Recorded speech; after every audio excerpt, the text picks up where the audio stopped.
You are listening to Designed to Be Awake with Mick Kubiak.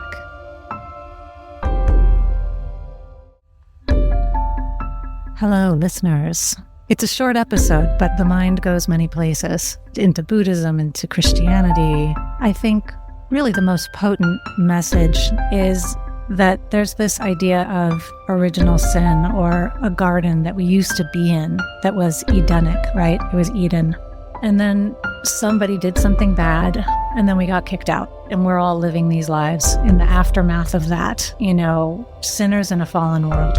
I know that's just a Christian myth. Even if you're not a Christian, it's in there. Like, so much of this is just baked into the way we think, the way we live. Being aware of it, though, there's so many beautiful hints about how to get back to the garden, and that actually we're already there. Hello.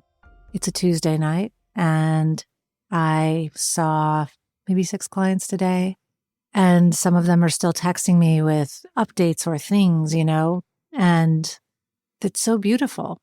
Like, in one case, I'm connecting to that person through a thread to another country and agriculture in that other country, or plant life in that other country. And in another case, it's holding someone who's going through divorce, and having been through that myself, and knowing all the people who've been through divorce, and not just divorce, but separation of any kind, right? A breakup, a heartbreak, because divorce is just a more formal version of a heartbreak.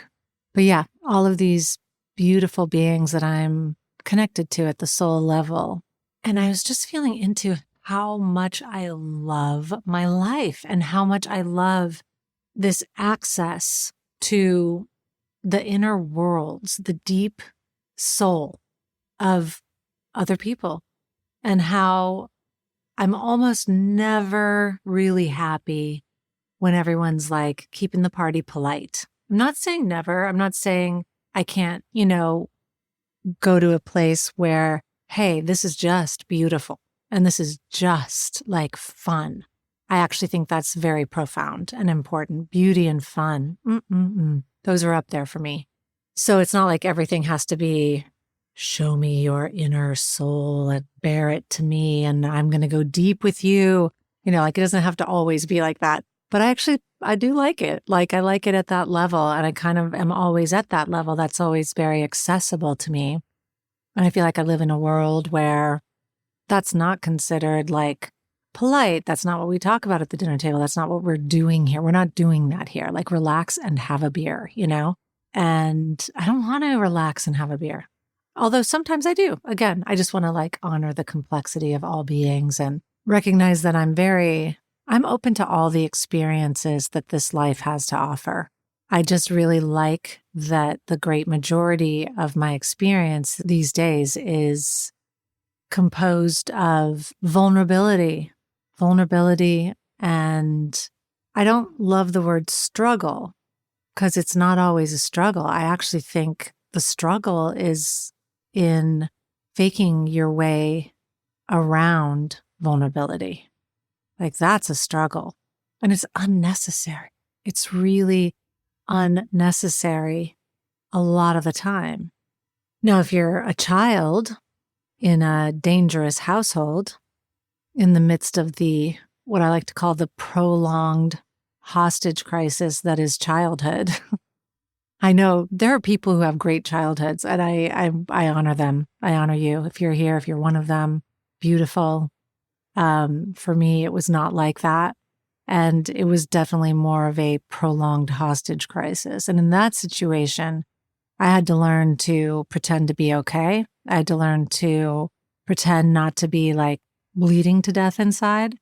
And in that pretense, I developed what we call social skills. And I'm grateful for them, and I'm grateful for that. I've just reached a point in my journey where I'm so grateful for everything, even the things that I used to really believe ruined my life, devastated me, cut me apart inside, made me impossible, unwifeable, right? Unlovable, difficult. Even those things, I find now I look back on with so much gratitude.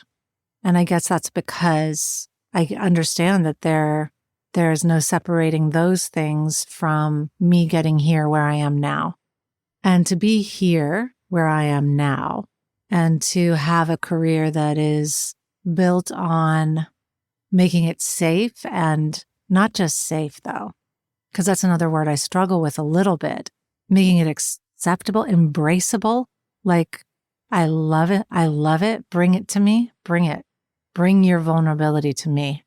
I want to know. I want to know about your pain.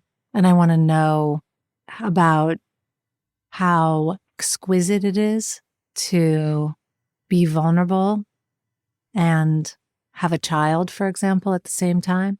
To be vulnerable and have your heart broken.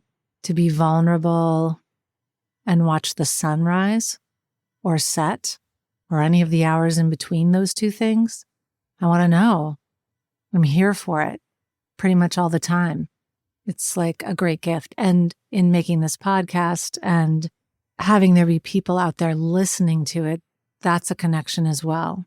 And I can just, express my gratitude to everyone who is in the place of being open, being vulnerable, really settling down into the experience of being human in this world, this fallen world. I was struggling with that today too. I borrow that term, of course, from presumably the Old Testament, where, there was the Garden of Eden and everything was great. And then somebody made a mistake. Somebody broke a rule. They did something they were told not to do, and that was it. They were kicked out, and everyone since then has been kicked out. That's the story. Now, the whole point of Jesus was really to be like, I fixed that. That's what he's saying.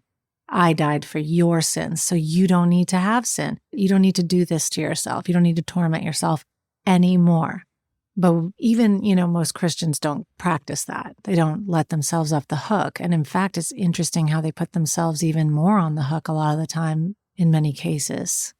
But yeah, this fallen world, this illusory world, some would say.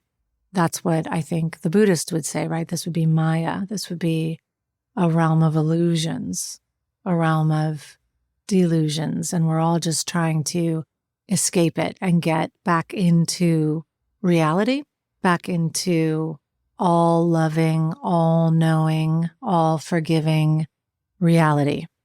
And then if you're a bodhisattva, you do that, you get off the wheel, and then you sign on to come back, because as long as there are beings here still suffering, you want to come back and show them how you did what you did. And I think that's a really interesting story. And then in which case, Jesus is the Christian bodhisattva. I don't know that that's true. Is that true? It might be. I like to philosophize. This is all just philosophizing. And I hope you're getting something out of it. I appreciate you listening. I hope for you that you are happy and free and in a kind of deep knowing that you are loved beyond measure and supported beyond measure, and that knowing that sometimes has to precede the evidence of that by definition of the human mind, the human definition of proof. And that's true. You gotta know it to see it. That's my experience anyway. And with that, I will bid you good night. Thank you so much for listening today. This episode and every episode would be impossible without my amazing team. The brilliant Chase Coughlin, who not only edits every episode, but also composed the music for the show, as well as Maya Young. If you enjoyed listening, please leave us a review. And if you would like more me, more designed to be awake, please subscribe at mickkubiak.com. Thank you so much for listening, and I will see you next time.